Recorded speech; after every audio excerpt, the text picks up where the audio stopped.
Let's get rolling. Sorry, I was running out in the cold. I just need to clear my throat. This is just premier podcasting content, I know. Okay. It is the 200 level, my Carpenter in the basement studio on a frigid Tuesday late afternoon, early evening. Hard to tell the difference. It's already basically dark outside. But what shines bright this time of year, God, this is the lamest transition I think I've ever done. Illinois football's 9-3. That actually does make these short days a little bit brighter, lame as that may sound. This doesn't happen very often. I went to dinner on Saturday night with my wife and her parents, and we were talking about Illinois winning and going to 9-3. They're Michigan fans. Well, no, my wife's a Spartan, and her parents are kind of Michigan fans, but they kind of had to become a little bit of both when she went to Michigan State. And I tried to explain to them the significance in Illinois going 9-3 and how in my lifetime, born in 1986, so I'm 38 years old, they would have won 9 games. God, did Makovic do it twice? Ron Zook did it once. Ron Turner did it once, and then this. At most 5. And I would have to look up John Makovic's record to see if he did it twice or just once. I'm pretty sure he had a 10-2 record in there somewhere. Regardless, this is rarefied air for Illinois sports, Illinois football, a program that has not been good, at least in the modern era.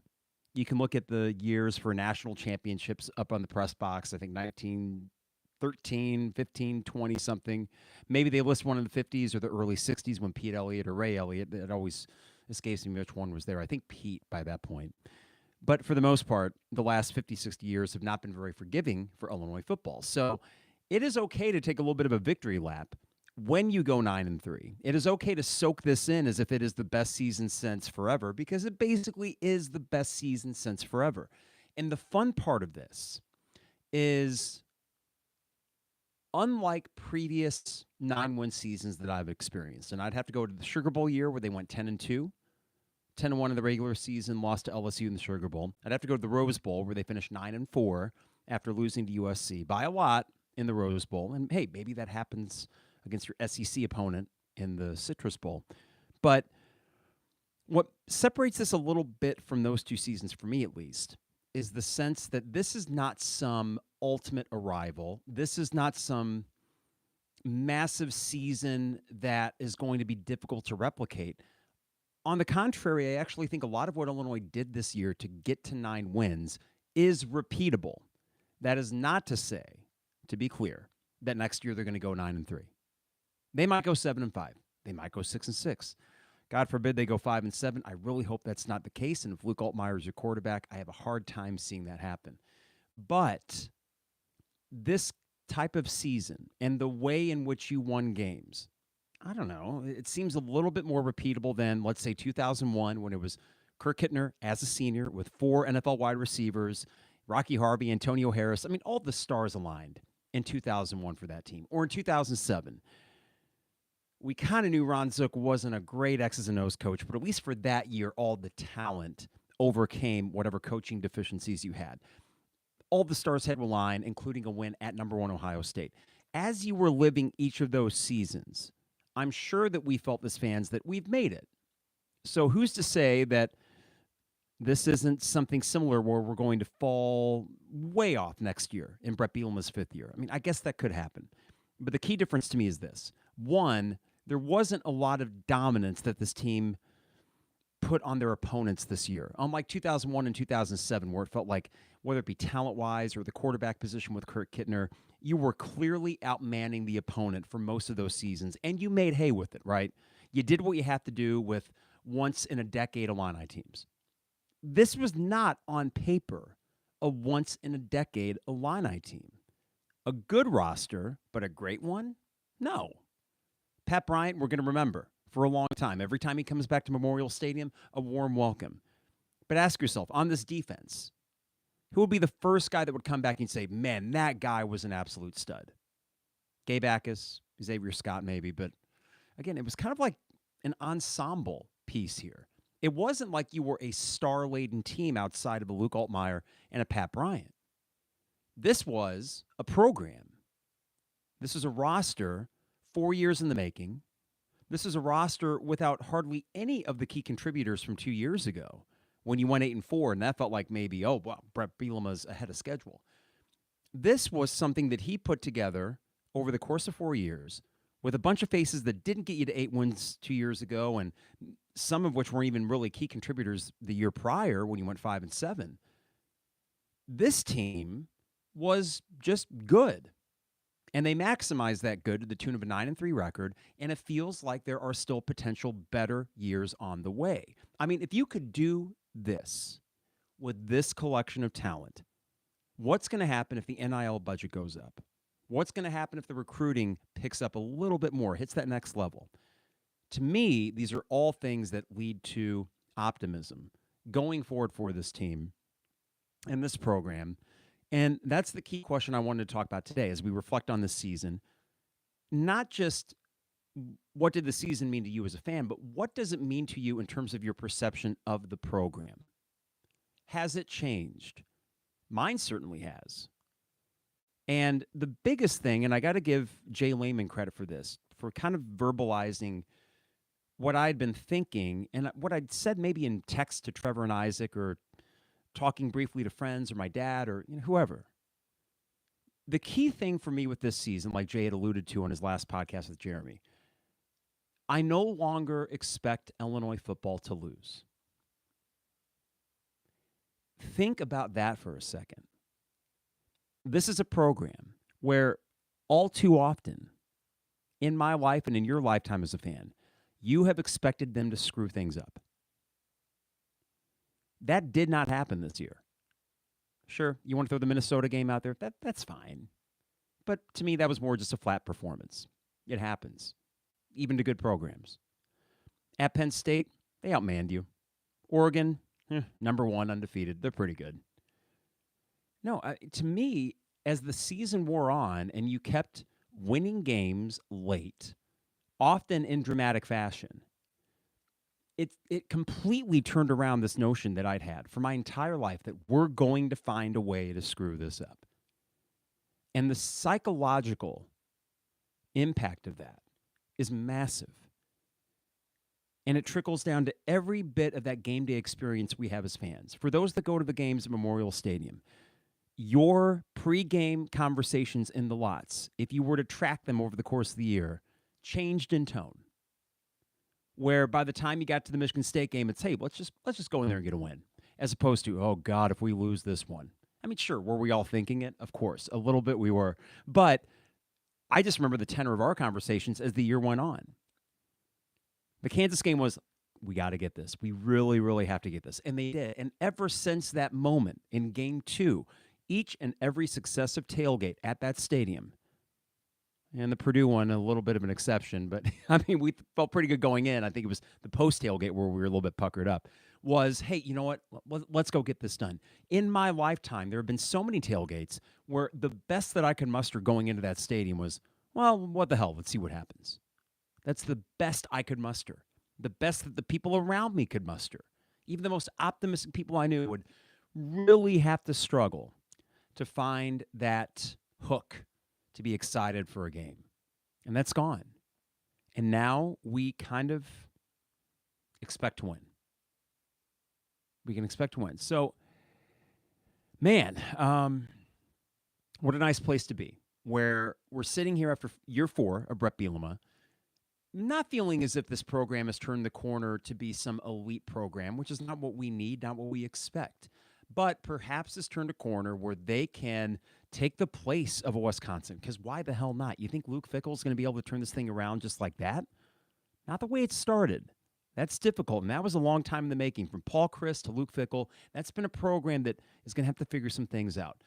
Bret Bielema came in, and to his credit, while he did inherit some pro talent from Lovie Smith, had to build the culture and the foundation for a program that could win 8 games in year 2, 9 games in year 4, and was a whisker away from 4 straight frickin' bowl games.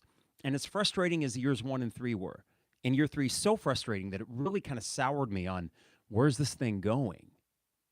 Yeah, like I've never overreacted before. For podcast listeners, I do that on occasion.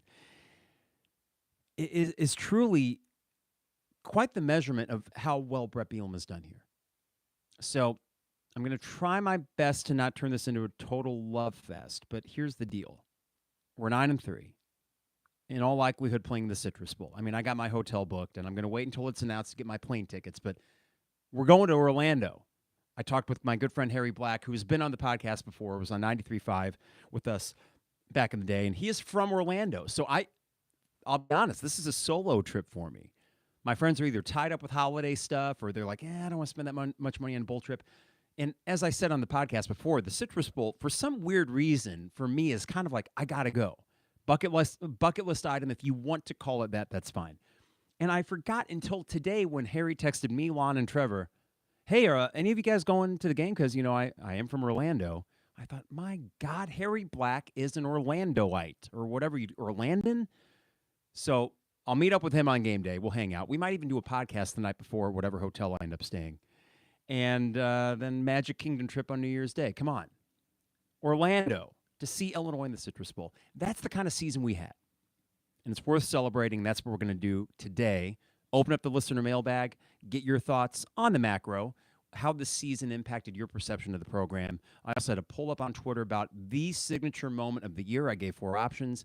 And after the sponsors here, I had a very interesting question posed by one of our listeners that I want to read through and discuss with all of you. Whether or not we get to Ryan Walters getting fired, listen, I'm not really in the schadenfreude or crap on someone while they're down mode. I mean, Illinois is good and Purdue's terrible, and Ryan Walters is out of a job.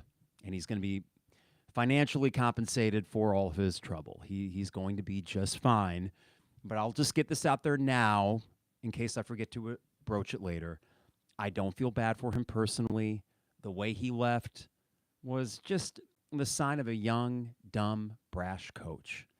I'm sure he learned. I think he's my age, now that I think about it. I mean, I don't think he's quite 40 yet, is he? And the spectacular failure of what happened to Purdue, more than anything, stems from his complete lack of humility. So good luck to you, Ryan. He'll get on his feet. Even if he doesn't for a few years, I think he's making enough money to be okay. But it is very difficult for me to feel that bad for him. And let's just get that out there. And now back to the positive stuff. Before I get too far ahead of myself, Hamilton Walkers online online. What am I talking about? Why would you go online? Go there in downtown Champaign for steak, seafood, and spirits. Sorry, Hamilton Walkers. I have all these different ad copies in my brain, and I get them jumbled sometimes. But in this month of December, as you're looking for one last nice meal to get before the Christmas holiday, Hamilton Walkers is a great spot all throughout the year, but there is something special about it during Christmas season. They deck it out a little bit, but it's also just the ambiance in there, the vibe is really perfect for this time of year when you're looking for a cozy place to have a really high-quality meal, all made in their scratch kitchen. To me, I always get the bone-in steak, medium. I don't quite do medium rare. Get a family-style side of usually steak fries, which are really extra crispy if you're into that sort of thing.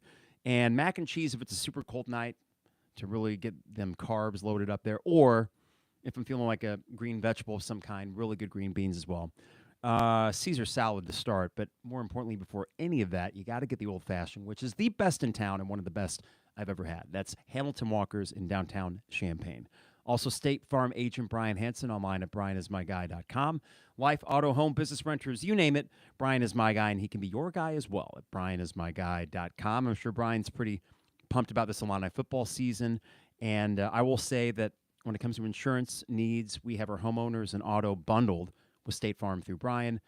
Him and his staff made it super easy. The prices are great, but more importantly, the customer service, really what sets them apart from other insurance agents that we've had before. So we got Brian as our guy, and he can be your guy as well. brianismyguy.com.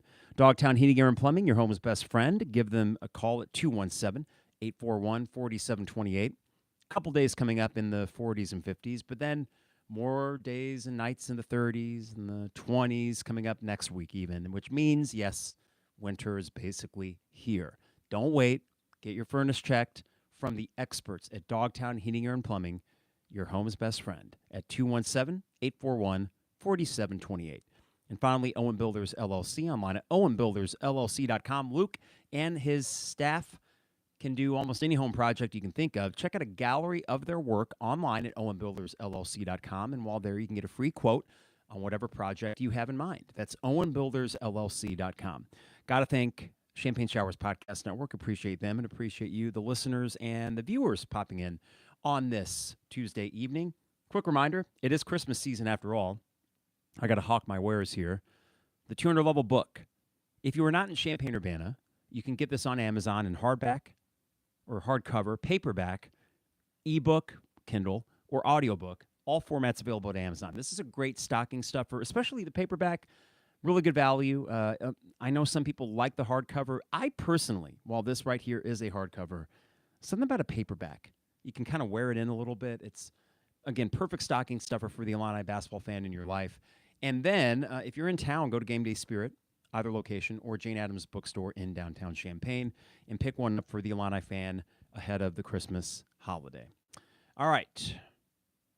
I had a question on Twitter from a listener of the podcast, and I wanted to get to this because I thought it broached some interesting things. From Ben, it says, "Hey, Carp, thanks for continuing to do such a great job with the show. It's always a treat to listen each time a new episode drops." Thank you for that, Ben. I appreciate that. As we all relish this 9-win regular season, I had a couple macro hypotheticals that I was tossing around in one of my Illini group chats, and I thought it'd be good listener mailbag fodder for you.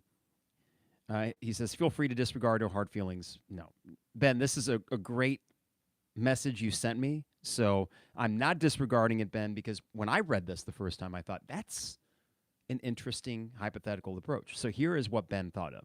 1, would you rather take a win away from each of the 2022 and 24 seasons and give them to 21 and 23, which would give this program a streak of 4 straight bowl appearances, but in those 2 seasons, you'd lower that win total from 8 to 7 and 9 to 8, and that would mean presumably less attractive bowl destinations?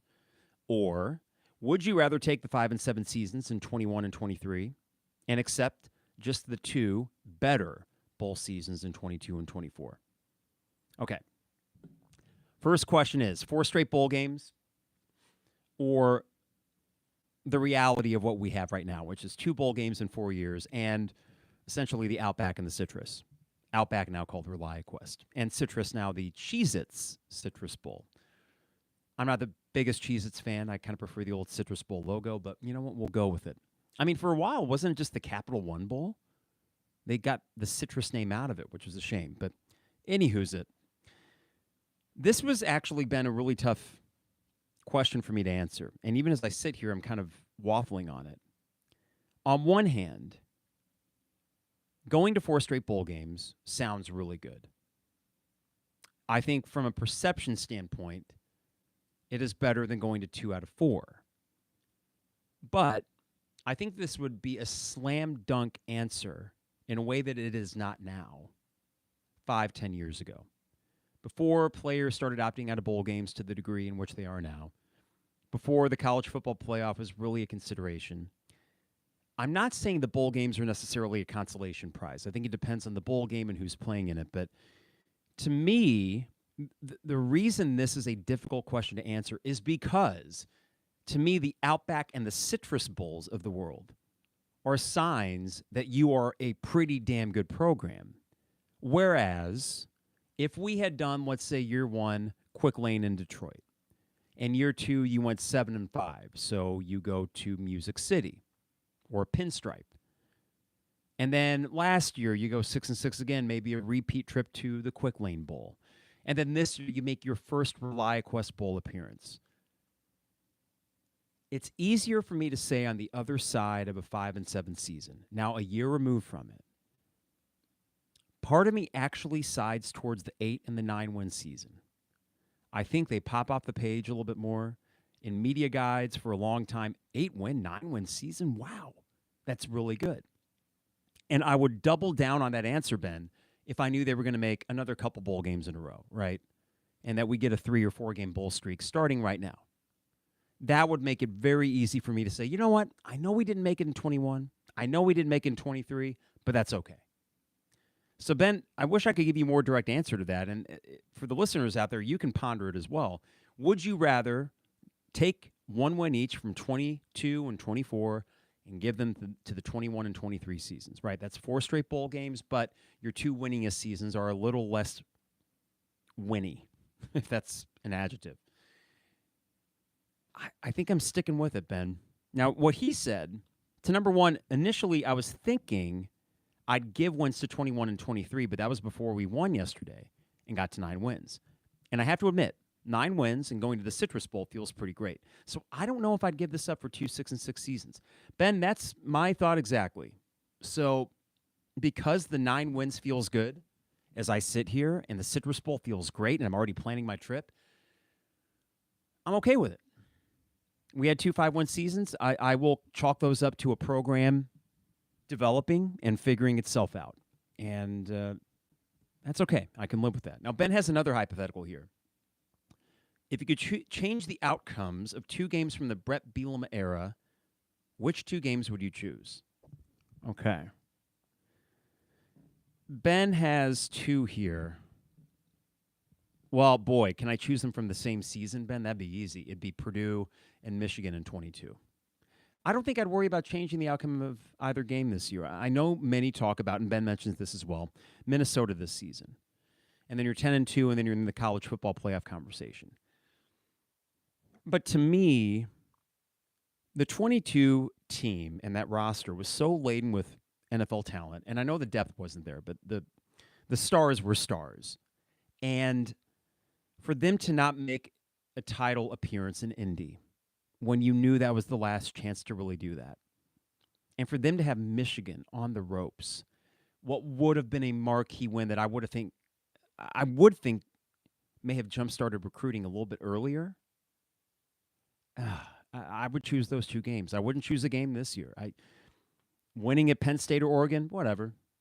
They're better than you. You're on the road. I can live with those. Minnesota at home, you were off. They won. Fine. You move on.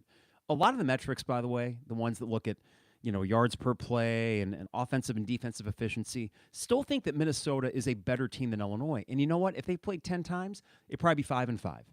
Pretty close. I don't know if Illinois would go 6-4 against Minnesota. So that loss, frustrating as it was at the time, was not crushing as long as you finish strong after that, and they did.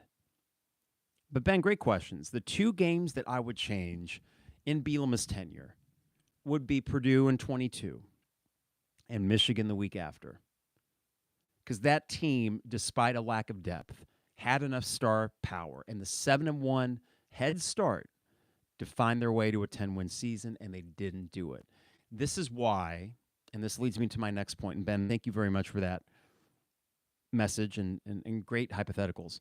This leads me to my main point as to why this year was more enjoyable than 2022.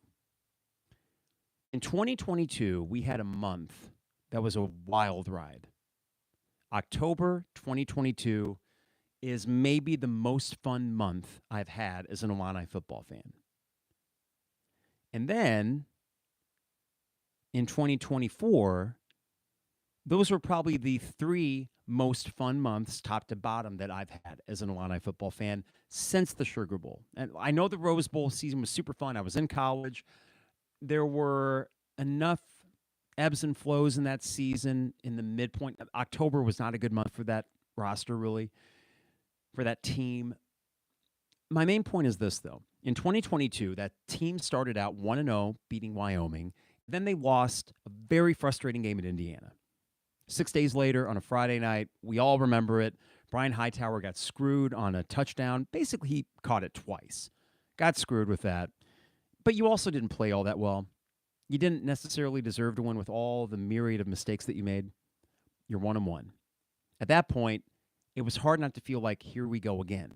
This is Illinois football. We had an opportunity to get a leg up on making a bowl game, and they lose to Indiana. Boy, this is going to be tough sledding. Yes, they beat Virginia the next week at home. A bad Virginia team, but you still turned them over, I think, 4 times, 5 times. Something ridiculous like that. And then you beat, if I recall, Chattanooga on a Thursday night. So at this point, you're 3-1, and I was feeling more optimistic. But the month of September 2022 was by no means a precursor of great things to come. And then October happened.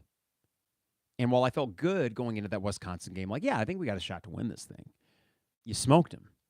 And from October 1st all the way through, I think, October 28th or 29th at Nebraska, you go 4-0, beating Wisconsin at Wisconsin, Iowa at home, Minnesota at home, bye week on the road at Nebraska, 7-1. That month was spectacular. And the most fun single month I've had as an Illini football fan. Then November happened. And then the bowl game happened. And you go from 7-1 to 8-5. And we can try to be as generous as we want to, but to say that that was anything but a gut punch would be a lie.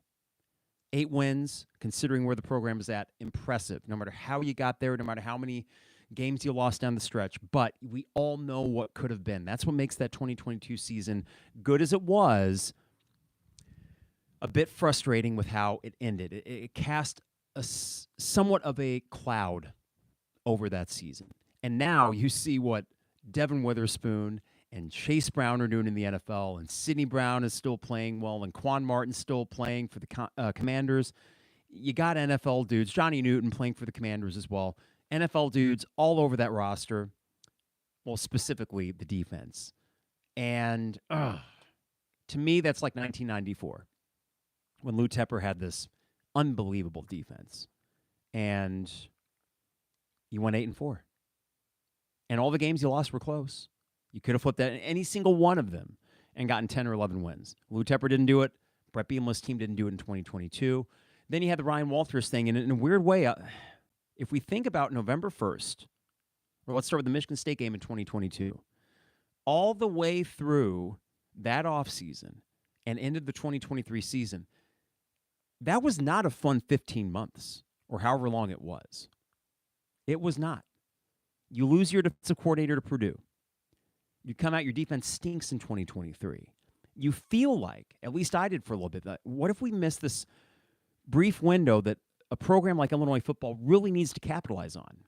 Well, fortunately for us, and this is why 2024 feels so freaking good, despite those hardships and challenges that were thrown this program's way and were thrown Bret Bielema's way, you have a season like this. And unlike 2022, where that was one really awesome month, this was a season that from the word go was fun, with some momentous signature moments spread throughout the thing, right?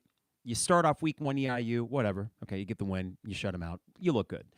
But beginning with week 2 in Kansas at home, sellout crowd, the pick 6 from Xavier Scott, all the way to the end of that game, and sacking Jaden Daniels, the sack fumble. A moment that we get to have for the rest of our time as an Illini football fan. That's week 2. Okay, then you beat Central Michigan, you're 3-0. But then at Nebraska on a Friday night, national television, big national audience tuning into that game to see, is Illinois legit? Is Dylan Raiola the second coming of Patrick Mahomes? And you beat them in overtime, and you made them look foolish in overtime. So what we're seeing here already in the month of September, week 2, huge moment. Week 4, huge moment. October hits. Okay, you lose at Penn State, but you know what? You don't look terrible. You hold your own. A lot of people, national commentators, aren't really down on Illinois after that. I don't even know if you dropped more than a spot or 2 in the AP poll. People thought Penn State's really good. Illinois, hey, they're all right. Now, the Purdue game is the weird aberration in this whole season. It was a win that didn't really feel like a win. It felt more like an escape. Whew. We just avoided the worst loss in Illinois football program's recent history. And I don't think that's hyperbole. It would have stung because the Ryan Walters thing. It would have stung because you were just clearly better than Purdue and you let them go off in the second half. So you know what I did with that Purdue game? And I did it then. I did it the minute that game ended. I said, okay, until proven otherwise, I'm going to chalk that up as an outlier. I have no other choice until I really have to start like DEFCON 1, the whole defense and everything. And you know my concerns about the defense, but I was not going to go down the rabbit hole even after that game and say, all is lost, we're screwed. Because I didn't necessarily think that, for one. And 2, knowing that college football is just so weird, and football in general, 1 week to the next, I don't know how much that matters. Because the next week, 7 days after that Purdue debacle that almost was, you played top to bottom an impressive game in the biggest of circumstances. 100th anniversary of the stadium, wearing the Red Grange uniforms, the pomp and circumstance of it all, CBS in town, Gary Danielson and Brad Nessler rolling out the red carpet for this program to take their moment and really take advantage of it. And they did. For Illini football fans that have been through the ringer, where we've had opportunity after opportunity and we just never quite grabbed the bull by the horns, we did on that Saturday, a week after whatever the heck happened against Purdue. So you got week 2, you beat Kansas. Week 4, you beat Nebraska. Week 7, you beat Michigan. 3 huge moments. And we're now in mid-October, and we're sprinkling these moments throughout the season and elongating the fun that we have watching this team. That's why it's different than 2022. But perhaps most importantly, and why it is the most different from 2022, why there's such a contrast. After that Michigan game, you lose 2 in a row. At Oregon, it happens. Yeah, you looked really bad, but they looked really good. That's one that you just sort of chalk up, you move on with your life. But then the Minnesota game, while in a vacuum was just an off performance, you follow that up with a bye week, and then you got to kind of sit in it as a fan for a couple weeks. Uh-oh. Is this November thing happening again? I can't do this November thing again. Bret, please don't let this November thing happen again. And then, despite it being close going into the third quarter, you end up beating Michigan State at home, 38-16. Ho-hum, 3-score win, scoring 38 points against a Big Ten opponent. But you aren't done with the 38-point performances. The next week, you get your final, I'll call, signature moment of the year. And Aiden Lawfrey might have something to say about that, but Pat Bryant and his game winner at Rutgers for a game that you did not play well. And yet you went in there and beat ultimately a 7-1 Rutgers team that's not bad. I thought you were a little bit better than them, and that's why it was so frustrating for 58 minutes. But that moment, now you have moments in week 2 against Kansas, in week 4 against Nebraska, week 7 against Michigan, week 10 against Rutgers. You were spreading the joy throughout the season from the warm evenings of September all the way to the frigid temperatures of November. I guess that's week 11 against Rutgers. And then you end at week 12 with Aiden Lawfrey going off against Northwestern. 38 points, 38 points, 38 points. No November swoon. Yes, it was not a perfect month, and this team is by no means a perfect team. But while I think if they lined up against the 2022 team, they'd have some difficulty getting a win in that game, I think the 2022 team would win 6 out of 10 based on the strength of that defense. This season and this team was overall more enjoyable. Whereas 2022, the way that season ended, felt like they might have potentially underachieved. This team certainly overachieved. By a win, by 2 wins, depends on your perspective. But I think that is a sign of maturation, of a program figuring out how to win games and how to win games late. And eventually, you can chart fourth quarter, 1-score games in year 1 and year 2 didn't go so well for Bret Bielema's program. And in year 3, you start to change it a little bit. You get the win at Maryland, and you get the win, and then you lose at home to Wisconsin. But then you get the win at Minnesota, and then you get the win against Indiana at home, but then you lose the last 2. You're starting to waffle back and forth. You're going about 500 in those 1-score games. And then this year, finally, the switch flips on, and you figure out how to close these games. Games which you will be in as long as Bret Bielema is your head coach. So if you've unlocked that Pandora's box and figured out how to win these late game situations, which is a problem for a lot of teams, but this Illinois team is as experienced as they come when it comes to fourth quarter, you got to make plays to win this game, then that completely raises the floor for what this program can do. So 2024, overall, a more enjoyable season than 2022. Much as I love that team and I love that defense, and I loved how it reminded us that Illinois football can, in fact, be good, and it can, in fact, go to a good bowl game in Florida. Well, this year we're doing Florida for the second time in 3 years at an even better bowl with a roster that probably is not as talented on the one deep as 2022, but the depth and other signs are showing the maturation of a program that might be back in Florida sooner rather than later. What a cool place to be. What a place of contentment for long-suffering Illini fans, because that's what we are. But I don't feel like a battered fan anymore. I know it's not maybe the most tasteful metaphor, but I think I've said before, battered fan syndrome. You know, you root for a program and they beat you over the head. You root for the Chicago Bears, they beat you over the head, and you keep coming back against your better judgment. But that's sports. You can't necessarily choose who you root for, and those who choose who they root for, I question that a little bit, because how easy would it be to just choose who you root for? No, you're born into it usually. You develop that.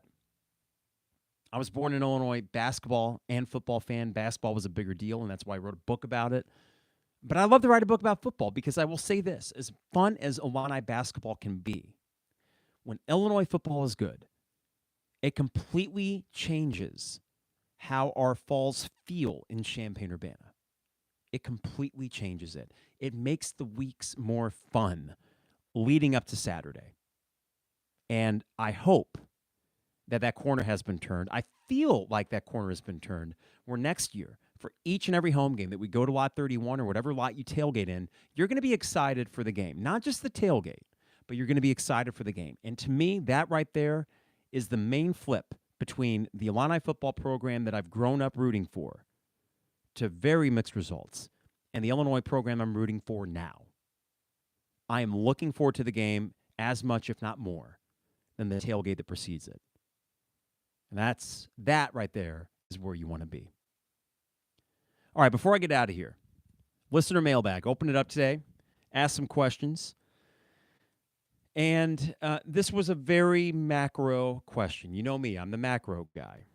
I'm not always great with micro. By the way, before I forget about this, Pat Bryant did announce that he is declaring for the NFL draft. There's nothing necessarily about whether he will or will not play in the bowl game, but it would be completely understandable if he does not.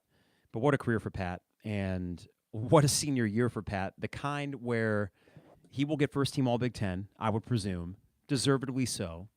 And when he comes back home to Memorial Stadium, whenever that may be, there will be a highlight reel playing on the scoreboard of his 3 game winners this year, of his many touchdowns this year. The dude has a place permanently in Illini football lore for helping this team get to 9 wins, because him and Luke Altmaier are the 2 most important guys on this team for getting you there.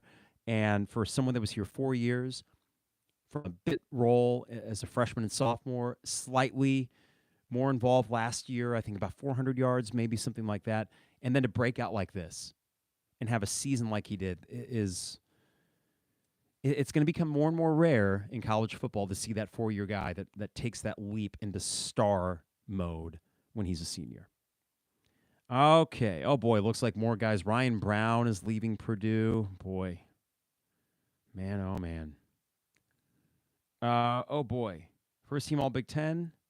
Actually, that just got announced.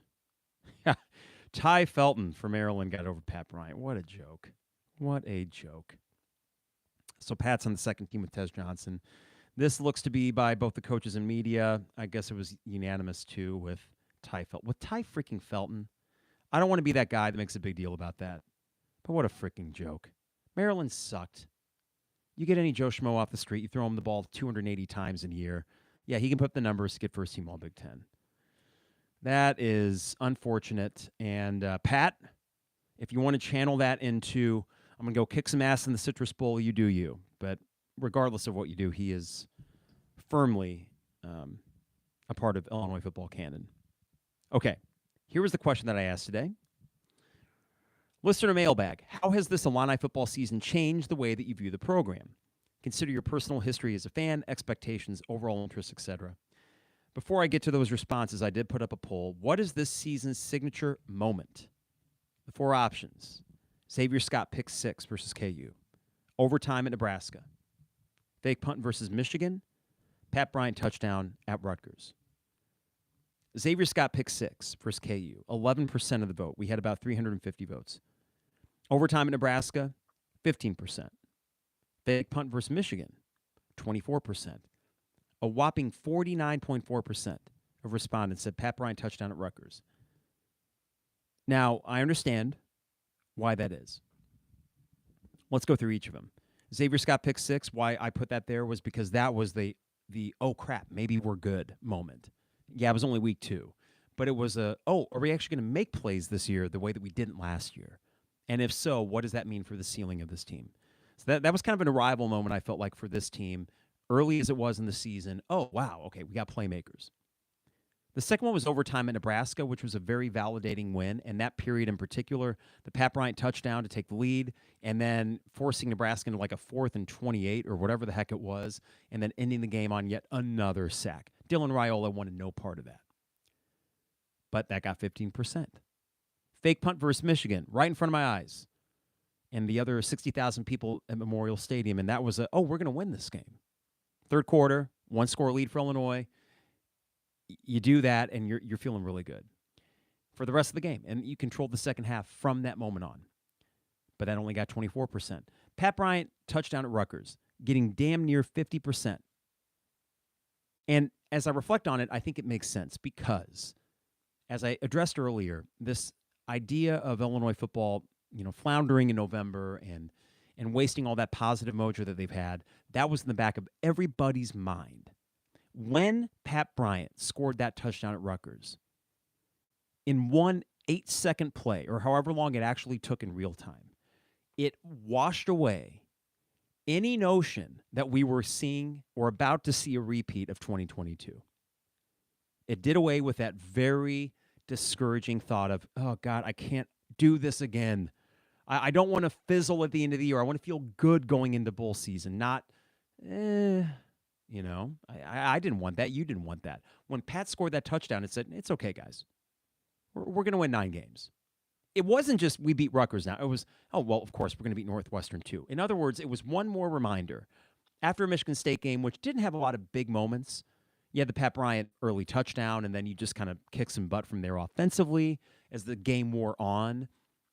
But for the first time in about a month, that fake punt versus Michigan, you had that whoa moment.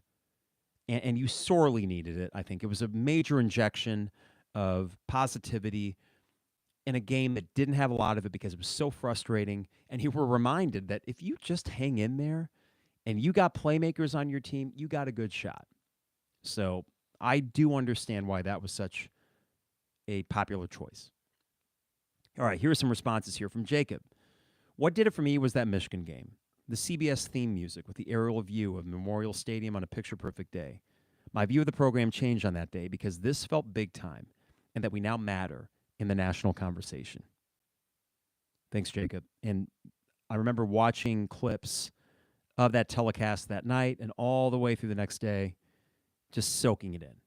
Because at the game, I didn't realize, I knew CBS was there, and that's a big deal. But then you watch the clips, and it felt like, man, we were big time yesterday. The nation was watching. From Zach. All these moments are great, but if Pat Bryant doesn't take that to the house, we're talking about another team that had the chance to be 10-2 or 9-3, finishing 8-4 because of bad November football. Zach, you hit it on the head there. From Jonathan, for me, it's the Xavier Scott pick six. It's early in the season and still very questionable if the defense will show any signs of improvement after losing 6 starters with 3 new positional coaches and Jim Leonard no longer within the program.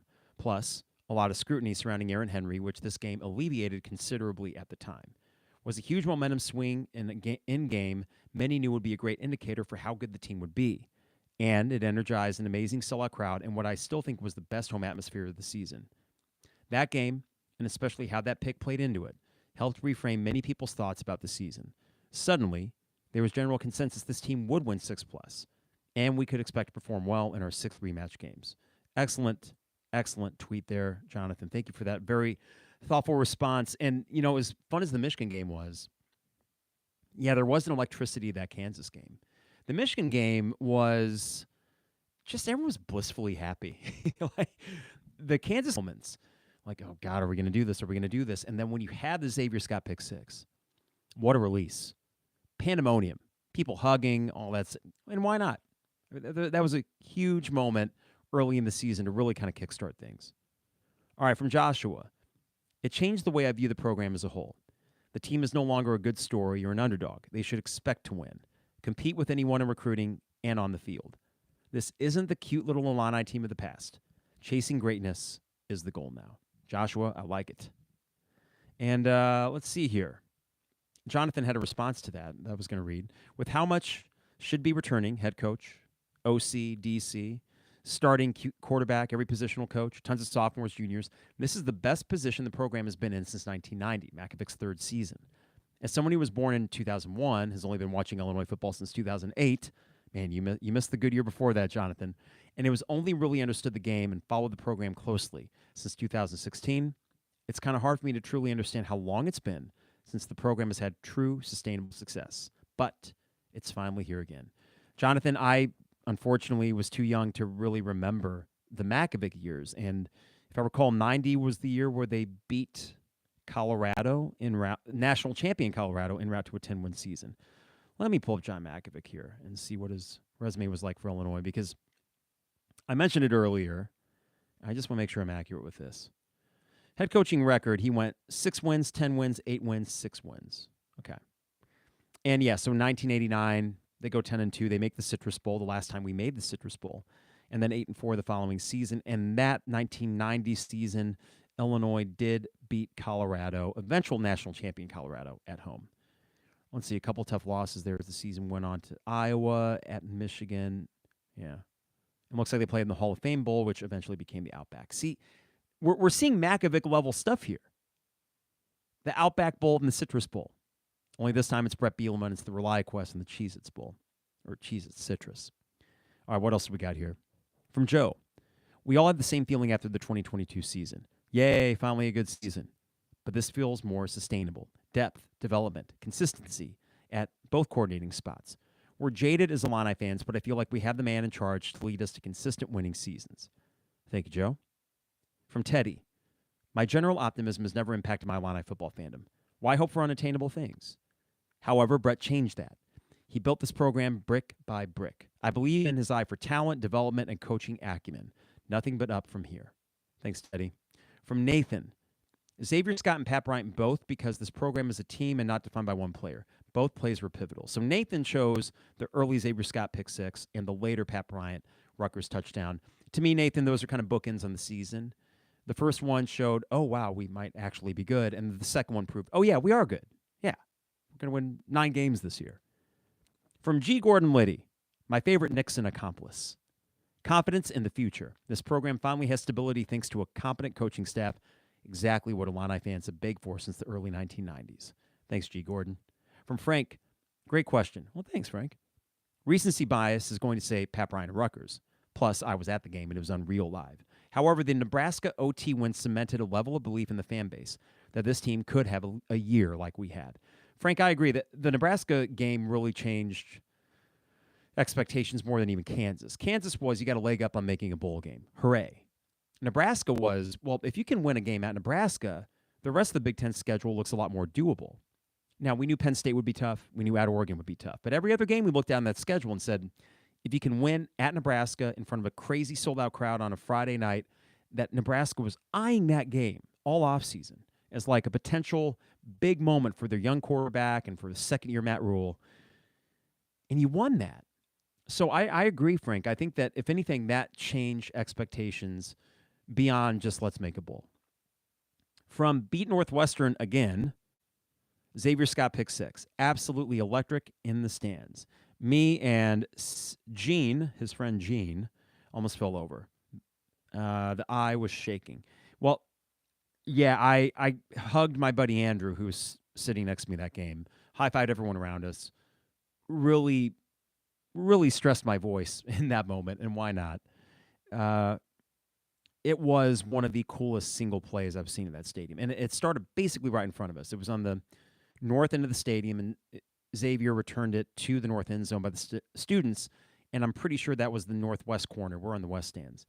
I forget if he caught it around the 30 or the 35, but man, he just read that pass perfectly, and it was a no-doubter. And just that moment, those 4 or 5 seconds as he's running in, and you see it's clear, there's no flags, and then pure jubilation. Here's a sneaky pick, actually, for one of my favorite moments of the year.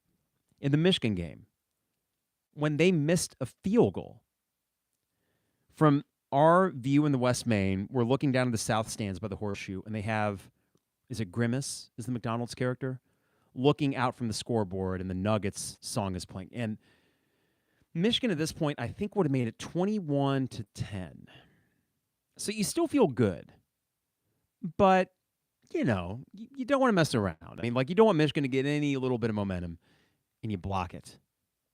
And at that moment, just like the fake punt told me, yeah, we're going to win this game. But any bit of doubt that had crept in from that moment up till this field goal try, the field goal getting blocked, I was about as loud for that as I was for Xavier Scott, which sounds ridiculous.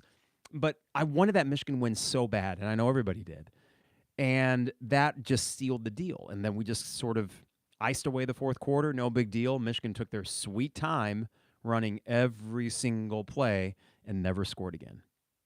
DXT, speaking of the Michigan game as a whole. We beat the defending national champs, and we were the national story that whole weekend, along with a 100-year rededication of Memorial Stadium with CBS here. The whole weekend was electric. Brad Nessler said it felt like SEC atmosphere. We can be it. Yeah, I don't think I have a fonder memory of any Illini football weekend, and I don't know if I will. Illinois will have bigger games against ranked opponents. That's the goal, at least, and I think Bret Bielema will continue to put this team in a position where they'll have big home games. I mean, we play Ohio State at home next year, right? Is that correct? I think we do. And what was so cool about that Michigan game is all the stars aligned, and then it was just a matter of winning the game. And not only did you win the game, but you did it without really breaking a sweat. And you kind of manhandled Michigan. Yes, it was the Jack Tuttle game. He was not good. But you manhandled their lines. You kept their running game. You outgained them on the ground. You were better than the defending national champions. Sharon Moore is head coach or not, whatever. It's still Michigan. When you see that helmet and you see that jersey, it's still a thing. I'll give them that, man. They come in. There's a presence about a Michigan football team. There still is. And we made them look pedestrian as we looked just badass in our uniforms. Made a statement on national TV. Everyone not named, not a Michigan fan, was clearly rooting for Illinois that day and thought, what a cool story. So you just took advantage of a once-in-a-100-year opportunity. That is something I don't know if will ever be top for me. Because there's something always really special about those early moments. I could say the same about concerts. I've been to 90-some Dave Matthews Band shows. No joke, 90-some. And some of the best and most special were within the first 10. The formative ones that made you say, you know what, I want to keep coming back to these the rest of my life. I hope that Michigan game and that weekend was something that, for a lot of fans that maybe would come to a game once a year or every couple of years, made them think, you know what, I want to be a part of this. And I wouldn't be surprised if it did, because the lots were special, the stadium was special. It was a perfect weather day. Mother Nature rolled out the red carpet for Illinois that day. The stars truly aligned. One more here from Elena. For me, it is the sense of reliable, sustainable competency. From the coaching staff to the players, yes, we can quibble about Henry, but we didn't beat ourselves this year.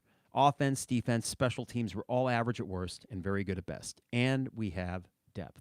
Thank you, Elena. And I agree with all those points. Hey, you know, I quibbled about, as Elena mentions here, we can quibble about Henry. I will continue to if we don't see improvement in the defense next year. But all that said, the overall health of the program is very good right now. And I do trust Bret Bielema to make tweaks needed to continue to grow. That's not to say next year they're going to win 10 games. You know, growth and progress usually is not some sort of straight line. But in the aggregate, when you look at the overall trend, you see it. And I would be very surprised if you get Luke Altmaier back, which, of course, is the offseason priority, and I would imagine we'll ante up whatever we need to keep Luke, and he's got a home here. This is a great spot, and him and Barry Lunny have great chemistry together. But I would just imagine that it would be difficult to see next year's team not making a bowl. I think the schedule is okay enough, and you just aren't losing. Yeah, you're losing Pat Bryant. You're losing Zachary Franklin. You might lose Gabe Backus. T.R. Edwards, is he a senior? There's a couple other seniors. Dennis Briggs. But, man, the depth. And it really started to show as the year went on. And in some cases, like the linebacking position, the depth pieces actually looked better or a little bit more enticing for the future. So there were a lot of positives. And the way the season ended, to win those 3 games, to do so with some depth pieces, I feel like you both developed and won at the same time. And that's not easy to do. And they somehow managed to do that. And credit to the staff. And also for Aaron Henry, who I don't love as a play caller, and that's well documented, I will say that he tended to get out personnel groupings that were interesting. Get guys out there that hadn't been out there and get them in positions to succeed. Otherwise, we would not have noticed a Malachi Hood late in the year, or a JoJo Hayden making a few plays, or a Jaheim Clark, who struggling against Northwestern, but looks to be a piece of that secondary going forward. I mean, keep in mind, even a guy like Devin Witherspoon and Sidney Brown and Quan Martin, those guys were not good in 2019. They weren't. But quickly, they kind of got their feet wet and they became pretty damn good. And by the end of their tenure here, they were great. So hopefully that happens to some of these guys as well. But what a place to be, right? Sitting here on a cold Tuesday night, a few days after Illinois beats Northwestern to go 9-3, and we just get to sit and soak in this for the next month until we play again, presumably in the Citrus Bowl. But I wanted to take this opportunity to reflect on the season and what a fun season it was. And we got one more victory lap, so to speak. And whether it's Bama or, in all likelihood, Ole Miss, or maybe South Carolina, I would prefer Ole Miss. I think the storylines would be fun, and Lane Kiffin's teams tend to lay an egg every now and then. He's a blustery guy. Him and Bret Bielema, that's a cool coaching matchup. And really, it would be up to the Citrus Bowl to decide. If it's not Bama, and Bama does get in the college football playoff, which I think they probably are one of the best 12 teams, so that doesn't bother me so much, even though I wanted to crack at them after 15, 20 guys opt out. Give me Ole Miss. Seems more likely, and the storylines kind of write themselves. But whatever it is, you're in the Citrus Bowl in Orlando, New Year's Eve. The nation will be watching. Nice little appetizer for the college football playoff the next day. What fun. And well-deserved. And just really happy for this program, for the coaching staff and Bret Bielema and the players who, I sit here, I do a podcast. I try not to be personally critical of any of them, but every now and then a player will do something and say, come on, why'd you do that? And these guys work their ass off. As Harry Black, our friend, would attest to just how hard these guys work to be on a Big Ten football team. And their reward is a pretty big deal. It's not college football playoff. I don't know if Bret Bielema will be able to make the college football playoff. It's the next best thing. Part of the reason why I'm like, I'm going, man. The Citrus Bowl is not easy to get to. It is not. You were the best non-college football playoff Big Ten team. And for Illinois, I'm going to take that. I'm going to run with it. And we'll see when it happens again. But at least with Bret Bielema, I feel like there's a chance that it, in fact, could happen again. And there's not been another coach in my lifetime that would make me feel the same way. All right, thank you all for tuning in this evening. Thank you for those in YouTube that popped in on this cold night. Before you leave, if you can give the old thumbs up in the YouTube feed, that helps other people discover us as well. A reminder, with Christmas coming up, 200-level book available on Amazon in case you're not in the Champaign-Urbana area. Great stocking stuffer. Hardcover, paperback, Kindle, and audiobook. And then if you're in the area, both Game Day Spirit locations have these in stock, and Jane Addams Bookstore in downtown Champaign. Before I get out of here, got to remind you, Hamilton Walkers in downtown Champaign. Steak, seafood, and spirits, a great spot for a holiday dinner, whether it's a date night or you're taking the family out for a nice pre-Christmas meal. Hamilton Walkers in downtown Champaign, steak, seafood, and spirits. Also, State Farm agent Brian Hansen online at brianismyguy.com. Life, auto, home, business renters, you name it, Brian is my guy, and he can be your guy as well at brianismyguy.com. Also, Dogtown Heating, Air, and Plumbing, your home's best friend. Give them a call at 217-841-4728. And if you haven't already, get that furnace check scheduled with Dogtown Heating, Air, and Plumbing. 217-841-4728. And finally, Owen Builders LLC. I'm on at owenbuildersllc.com. Check out a gallery of Luke and his staff's excellent work. Almost any home project you can think of, you can get a free quote today at owenbuildersllc.com. Again, thank you, listeners and viewers on YouTube. I appreciate you. Again, like us on the way out if you can, or follow and subscribe us wherever you get your podcast. And the idea is this. On Friday night, Illinois plays at Northwestern. Boy, those games never frustrate me. I got a guys' weekend coming up at this kind of cabin place.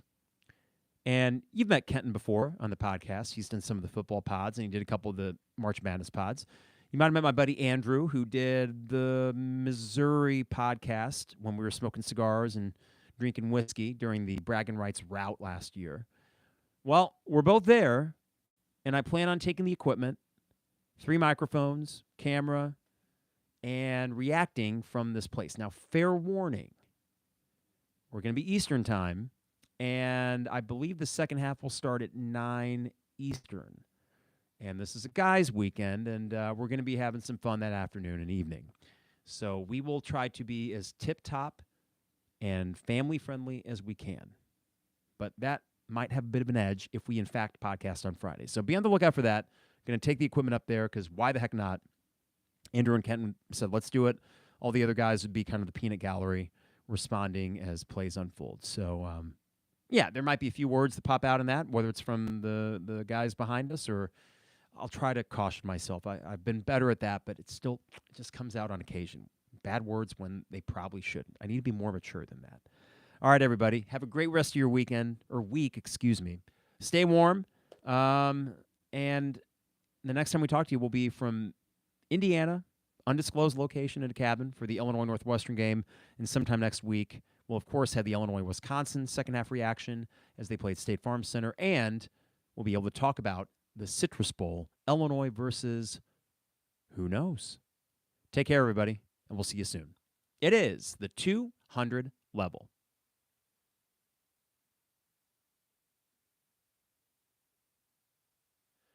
All right, everybody. Thanks for tuning in, and have a good rest of your evening.